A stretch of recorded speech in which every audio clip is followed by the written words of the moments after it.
forritari, svo setur við hliðina á mér sölumaður og svo hinn ljósmyndari og svo komum við saman og það það sem mér finnst geggjað með vísindagarðinum. Mér finnst mjög gott að vera hérna og sérstaklega að svona tengjast þessu samfélagi sem hérna. Þetta frumkvöðla samfélag. Þetta svona mjög mikill asi, mjög mikil svona framtíðarhugsun. Við hjá KLAK erum stöðugt að halda alls konar viðburði þar sem tækifæri til tengslamyndunar. Maður alltaf að kynnast nýju fólki. Og þó að fólk sé í einhverjum allt öðrum bransa maður sjálfur, þá lærir maður samt alltaf eitthvað af fólki.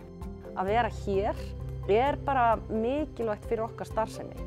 Og bara í nútímanum þá verðum við bara að vinna miklu þverfaglegar heldur en við munnið áður. Skapandi greinar eða listir eru mjög oft settar á einn stað, en hönnun í eðli sínu sköpun og nýsköpun.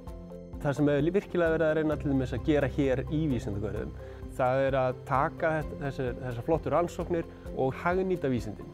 Með því að vera hér þá ertu með tengingu við rannsóknirnar. Þú ert með tengingu við frumkvöðlaheiminn í gegnum KLAK, svo ertu með bara tengingu við atvinnulífið á fyrirtækjunum sem hérna efri hæðanum. Vísindagarðar og Vírin svona tengslatorg fyrir sprotasennuna. Hérna skapast aðstæður fyrir okkur til að gera hluti sem við höfum alltaf viljað gera og ég held að lífið sem í kringum okkar starfsemi sé bara mjög velkomið hérna. Það alveg ómetanlegt að geta haft þetta stuðningsnet sem hérna inni, svo ég tala nú ekki bara frá öðrum frumkvöðlum, fólki sem í sambærilegri vegferð og maður sjálfur. Við erum öll að reyna að gera eitthvað saman. Þetta bara samfélag og við lærum af hvort öðru, alltaf, já.